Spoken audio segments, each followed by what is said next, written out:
And now we get to go to the most juiciest clips of the past week. You guys will not believe the type of footage that dropped this past week. You would also not believe, until I show you, the fog of war and the ambiguity and the miscommunications and all this other nonsense. There are people covering their ass. There are people who committed treason, most likely. We have to differentiate some of these aspects of how you're going to hear all this, okay? We do have the footage of Greg, the sniper, the famous sniper now. If you just go over to that window and ask Greg, he's the one that took the pictures. Greg also had a very nice, like $15,000 rifle perched in the window that we said week one, like there's an open window. And if we can prove there was a sniper in there, that might be the deep state connection. I'm not saying it is, but that window was open and there was a sniper gun right in that window, not in the back of the room. Like I said, it would be in the front of the room, right by the edge of the window, which is exactly where that rifle has been pictured, according to, I think, Chuck Grassley's release earlier this week. So we're going to wade in. I'm going to try to keep it chronological so you could see what the public was being told each day of the week, because, you know, part of my job here is not just to be your primary comedian.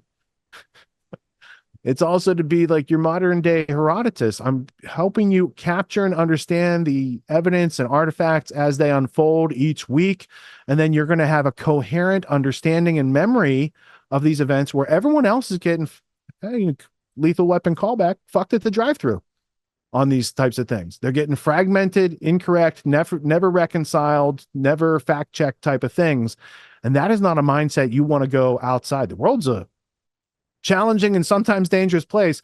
Do you deserve to have a more realistic understanding of the world? Or do you want the caricature that I saw it, so it must be true? Because we saw the lament and malaise and mental issues demonstrated by the group of people earlier tonight that were, maybe those were all the Kamala Harris. Yeah, it was the soy boy guy. That was the one that exemplified it for me. Yeah. He couldn't carry a gallon of milk because he's not drinking milk. It's soy milk. Yeah, that was the most heavily vaccinated person I've seen all week, for sure. He's got all the boosters for sure. Yeah. All right. So we're going to get into it. We got a couple ABC News clips here. We're going to see how the assassination attempt has been censored. I saw there was many videos on this week. I'm going to show you the funniest, which comes from America Uncovered, also makers of China Uncensored. We're going to come from ABC on the first one. New video shows Trump shooter climbing onto the roof at rally. For some of you, you've seen this 50 times. Others, you haven't seen it yet. So we're going to put it in the time capsule. Then we're going to go to that local SWAT team. There was 2 ESU units on the second floor of the AGR building right behind Crooks. You had Butler County ESU and you had Beaver County ESU. I grew up in Beaver County, so I'd have to vote like those should be the good guys, hopefully, and not the guys who shot at the president. But we're going to see. Sniper Greg has the sleeve tattoos. He's the one that took the pictures of the alleged crooks. He's also seen outside in the David Stewart footage that we're going to see later. We have stabilized footage for you. We're not going to see Shaky Dave. We're going to see it stabilized. So you're going to see Greg come out. We're also going to notice that in the AGR building, which is owned by a firm headed up by a lifetime Council on Foreign Relations member. So it's like Council on Foreign Relations had control of that building, and the people investigating, like Christopher Wray, we're going to see real strong Council on Foreign Relations ties. And Council on Foreign Relations is the epitome of the Anglo-American establishment. Cecil Rhodes, Rhodes Scholars, Fulbright Scholars, all that stuff that we referred to a couple hours ago, it's still going on. And it's in these little news clips. So last but not least, we'll get to America Uncovered. Trump's assassination is being erased. How could they do that?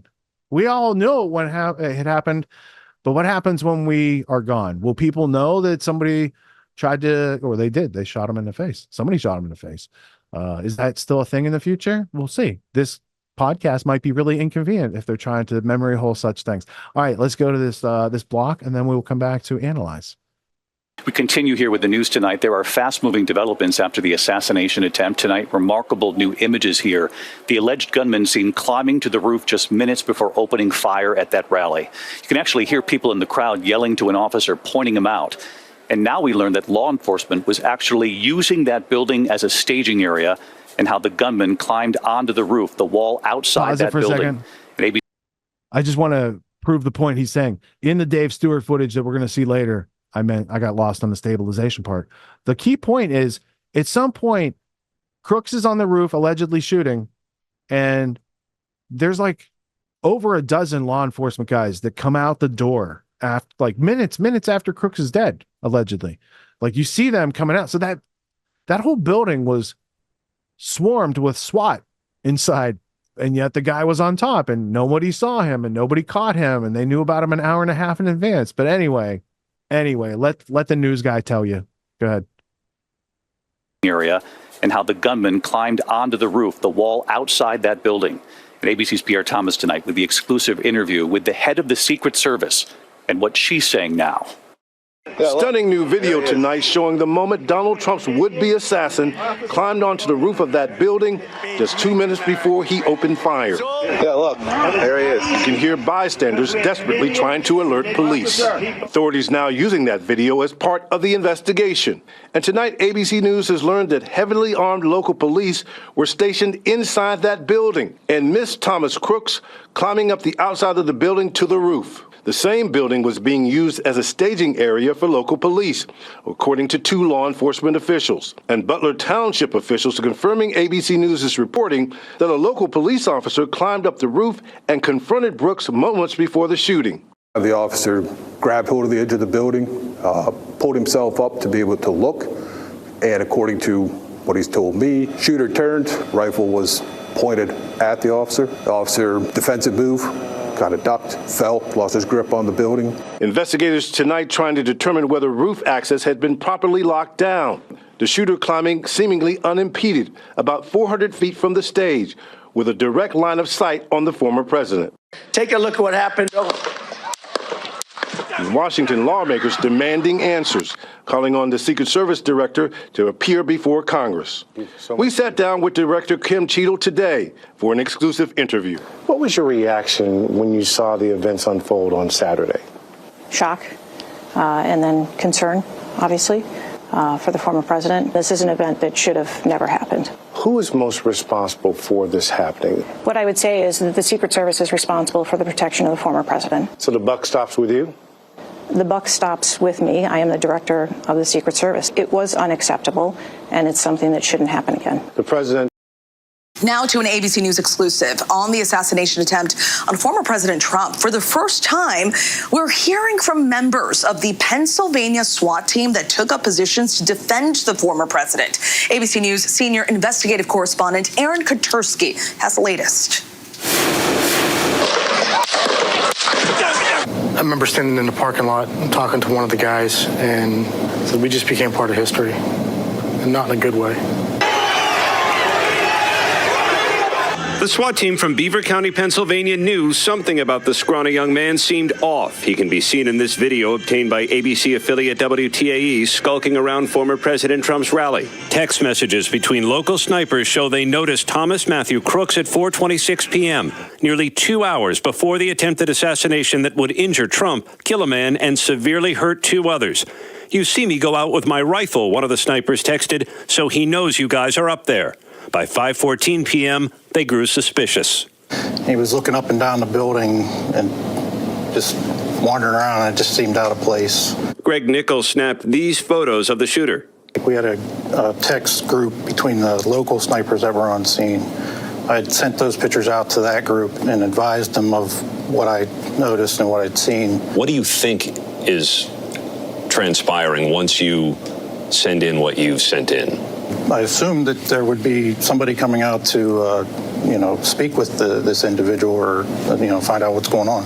So how do you know if Greg's concerns about Crooks are being relayed properly? We don't. We have to assume that when he put that information out to command, that command took that information and did something with it. We don't know if they did. None of the concerns appears to have reached members of Trump's Secret Service detail. The Washington Post reports they've complained they were never made aware of the warnings. In their first public comments about the assassination attempt, members of the Beaver County SWAT team described to ABC News what they consider to be failures of planning and communication that would prove catastrophic. We were supposed to get a face-to-face briefing with the Secret Service snipers whenever they arrived, and that never happened. So I think that was probably a pivotal point where I started started thinking things were wrong because that never happened, and we had no communication with the Secret Service. You had no communication with the Secret Service at all on that Saturday? No, not until after the shooting, I believe. Yeah. And by then? It was too late.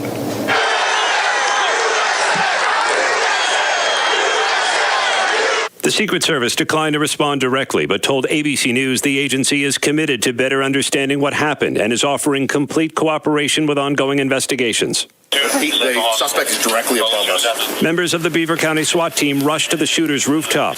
Yeah, there's a ladder right here. As seen in footage from Rich Gianvito's helmet camera. Thanks, bro. Yep. So we had access through that ladder, got up onto the roof.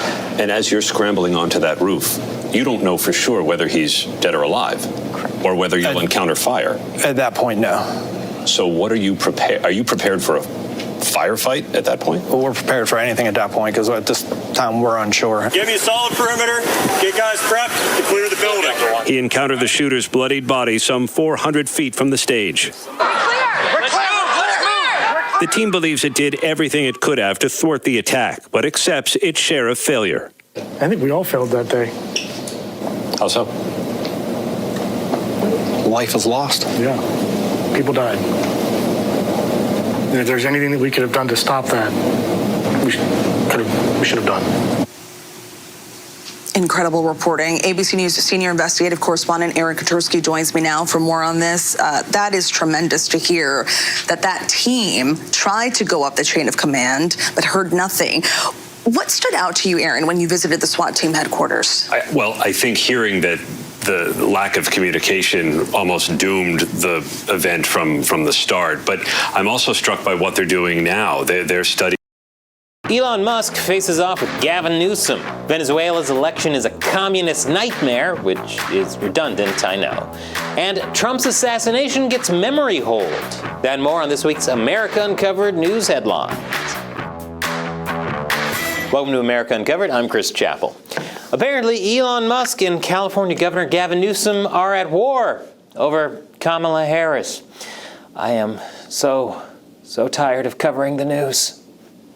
Elon Musk posted a parody of a campaign ad on X featuring an AI version of Kamala Harris's voice. I was selected because I am the ultimate diversity hire. I'm both a woman and a person of color. So if you criticize anything I say, you're both sexist and racist. Although it wasn't all a deep fake. Talking about the significance of the passage of time, right? The significance of the passage of time. So when you think about it, there is great significance to the passage of time, and there is such great significance to the passage of time. That part was real, even if it feels like ChatGPT's server is overheating and causing buffering issues. One person who didn't think this video was funny was California Governor Gavin Newsom, who says manipulating a voice in an ad like this one should be illegal. I'll be signing a bill in a matter of weeks to make sure it is. He's going to make parodies illegal? Oh no, how are we going to ever get another Weird Al Yankovic album now? But thank goodness this is the issue Newsom is focusing on. I mean, it's not like he has any bigger issues to worry about, like California once again literally being on fire. But to be fair, this is a tricky issue. AI deepfakes are going to make it even harder to tell what is or isn't real, which could be especially damaging when they take on the guise of political leaders. However, this ad was clearly intended to be a joke. And satire and parody are protected under the First Amendment as free speech. Musk also pointed out that he consulted with an expert on the subject, saying, "I checked with renowned world authority, Professor Sugan Deesnuts. I reached out to Professor Deesnuts for comment, but have yet to hear back." Harris is the presumptive Democratic presidential nominee, a position, I remind you, she was installed into, not voted into. Because who knows better what the common people want than powerful elites? Harris is gaining endorsements from massive political figures and powerful groups, perhaps none more powerful than white dudes. A series of Zoom calls divided into identity groups like Black Women for Harris and White Women for Harris were set up in an attempt to raise support and money for Kamala Harris. One of these was White Dudes for Harris. This Zoom call featured short speeches from white dudes of note, such as Lance Bass, Joseph Gordon-Levitt, and the dude himself, Big Lebowski actor Jeff Bridges. I'm white, I'm a dude, and I'm for Harris. Yeah, well, that's just like your opinion, man. Although I can't help but wonder how a racially segregated Zoom meeting called White Dudes for Trump would be received by the media. I reached out to satire expert Professor D's Nuts for comment, but have yet to hear back. If you know how I can get in touch with D's Nuts, please let me know in the comments below. And after the break, revolution in Venezuela. Welcome back. Venezuela held a presidential election that could end the United Socialist Party of Venezuela's 25 years of single-party rule. In fact, there's been a lot of leadership shakeups around the world. Hamas leader Ismail Haniyeh was killed while in Iran by a hidden bomb. Not long ago, Iran lost its leader in a helicopter crash. Our condolences to the bomb and the helicopter. But back to Venezuela. Based on exit polls, it looks like that one-party rule would end, and President Nicolas Maduro would be voted out of office in a landslide. Democracy would rule. Until Venezuela's electoral authority, which is under Maduro's control, announced he won with 51% of the vote. Like a break room after a heartless coworker uses the microwave, something smells fishy here. As soon as Maduro was announced the victor, fireworks were set off. TV stations only showed people celebrating in the streets, and a drone show lit up the sky. I guess it's nice to see a dictator using drones to celebrate instead of murdering civilians. Wow, it's almost like Maduro expected to win no matter what the vote was, as if the election wouldn't be free and fair. Some people were actually happy about Maduro's victory, like the Democratic Socialists of America, who congratulated Maduro on X, saying his win proves he has the support of the people. Then they promptly deleted the tweet when people pointed out, everything. Venezuelan opposition leader Marina Corina Machado said their party has 73.2% of vote tallies, and they show Maduro's presidential rival, Edmundo Gonzalez, won decisively. Oh, snap, she has the receipts. Unfortunately, Maduro has the military. Which wins in the game of rock, paper, tanks? Thousands took to the street and protested this apparently rigged election. Now you might be thinking, wait, this is America uncovered. What does a Venezuelan election have to do with the U.S.? I mean, America has never seen protests break out after accusations of election fraud. And we'll definitely not see that after this election because our country isn't crazy divided. This story concerns America because the U.S. is now calling on Venezuela to release specific data on the election, even though the U.S. Department of State has already recognized Gonzalez as the winner. It also concerns America because President Biden recently lifted heavy sanctions on Venezuela after Maduro promised to hold a free and fair election. Wow, you can't trust authoritarians? I'm shocked. I think Biden deserves a pass on that blunder. I mean, who could have seen that coming? I reached out to Professor D's Nuts for comment, but have yet to hear back. What's happening in Venezuela is scary. Election fraud. The justice system being weaponized against a popular opposition candidate. I'm glad that sort of thing doesn't happen here in the US of A. Now, for no reason at all, after that segue, let's talk about Donald Trump. Donald Trump conducted a victim interview with the FBI over his assassination attempt. It's nice of the FBI to interview him instead of just spying on him like they did with his campaign. Acting Secret Service Director Ronald Rowe testified before 2 Senate committees and said he couldn't defend why the roof the gunman used wasn't secured. Man, the Secret Service is so bad they can't even defend themselves. But it'd be hard to, especially given that a report shows police first noticed the gunman 90 minutes before shots were fired. 90 minutes? You could order some Amazon packages and get them delivered quicker than the Secret Service acted. Actually, you can get every Amazon package delivered quicker than they acted, since they didn't act on the information at all.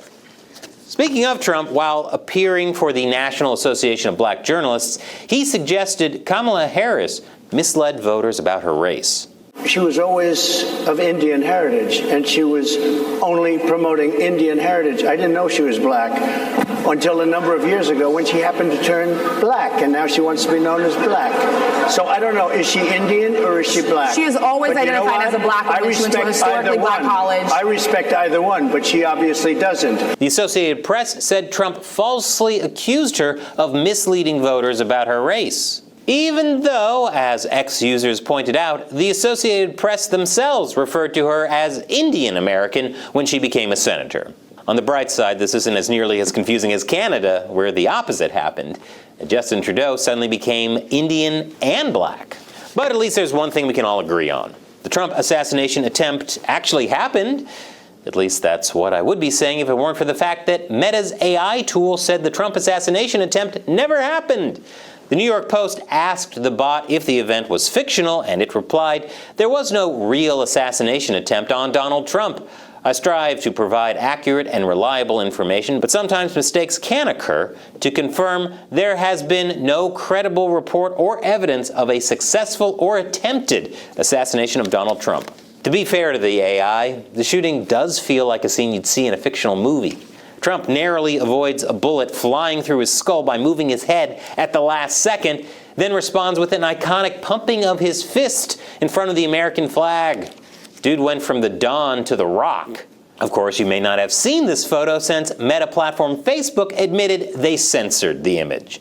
A fact check appeared above the photo saying it's been altered and could mislead people. Meta says this was a mistake, and the fact check applied to an altered version of this image showing Secret Service agents smiling, and it somehow applied it to every version of it. So these are just some innocent mistakes. I mean, what reason would Meta CEO Mark Zuckerberg have for not liking Donald Trump? Of course, this is just conjecture on my part. But given every facet of the Trump assassination attempt story, it's like they're trying to have people make conspiracy theories. Like how a lot of left-leaning people are spreading the theory that Trump wasn't shot at all. And how Google was making it very hard to search for it. Yes, we're all very concerned about President Truman.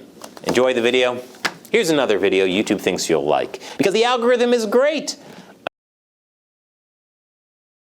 I'm glad he got to the Google censoring Trump assassination, because those other pieces of censorship are legitimate. But I think the big story that, I mean, I have 5 other clips about the Google search results being censored on Trump.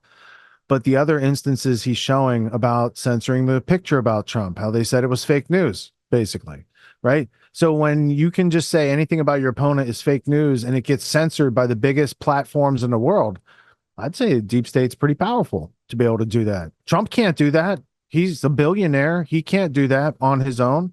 But the other side can certainly press those buttons and make it happen. What do you think of those clips, Scott?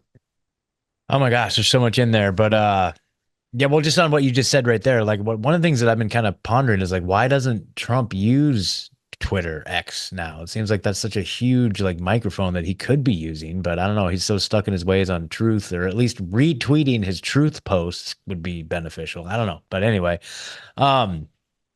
I was glad you included that clip in there, because I was going to bring it up earlier with when we were going over the Kamala stuff, where he's like, and a few years ago when she happened to turn black, like that whole exchange. And there was even more after that was even more hilarious, when she decided to become a black person. Like, it was just like, just him being himself, like, just like, that was like the highlight of my week. That was hilarious. And I said that to a bunch of people. And he made some reference when he was at the National Association of Black Journalists, and he said something like, most of the people, there happens to be black people in this room, or something like that. And they laughed because they're, they got like, he's being jovial with them, right? He wasn't being racist, right? No. Like those Hope and Change posters, the Obama posters, and then the couch. Remember that graphic that we saw? Right? Like, what did they have for him? Hate. Like, that's just them projecting what they have for him. It's not that he's about hate. It's that they hate him. Yeah. Probably because, I don't know, some of their ideas suck, and he calls them out on their sucky ideas. Yeah, exactly. They can't defend them, so they have to hate them. Exactly. That's all. It's just the shallow pejoratives that just are used to kind of just scare you away from actually engaging in sort of any conversation where it's a racist, homophobic, anti-Semitism. Like, it's just the classic stuff. At some point we just have to be like, okay, yes, and like, whatever. Like, you can just call me that, whatever you want. I'll be whatever you want. But people just recoil from that. I don't know how we get to that point, but where we rise above it and be like, fine, if that's what you think, then awesome. No.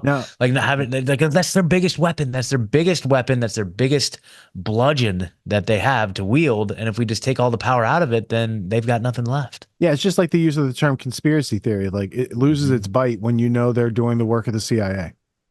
Exactly.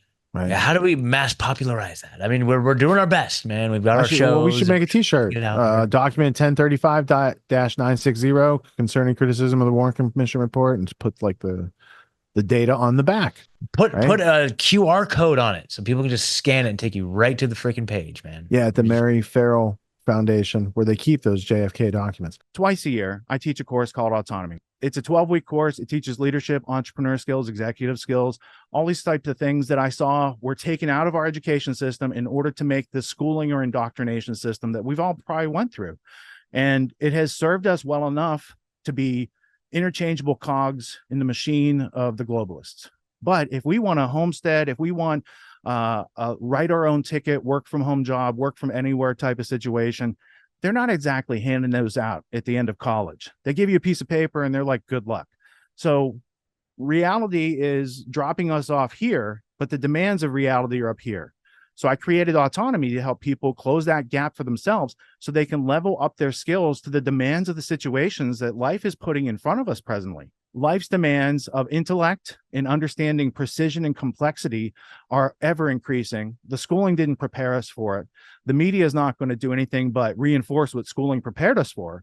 And so we're going to have to take a leadership position and take steps off the beaten path to kind of blaze our own trail in life.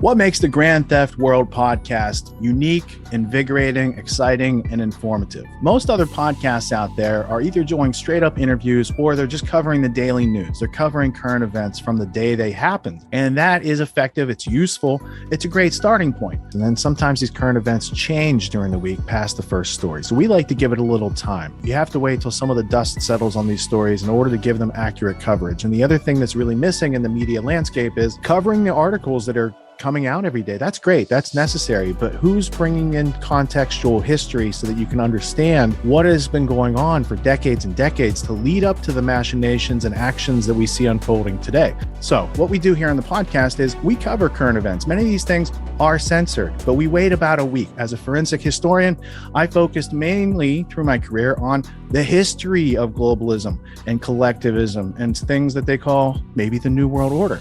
There's a lot of facts to these sort of circumstances, groups, events, activities, working groups that they've had over time. So for Grand Theft World listeners, we not only break down the current events, most of which that are censored during the week, we provide you with contextual history, we give you the source notes, the references, we do deep dives, and this really empowers you with an understanding of context and history so that you can make more informed decisions in your life. There's also a community, a membership where you guys can actually ask questions and we can get into the show and we can share evidence.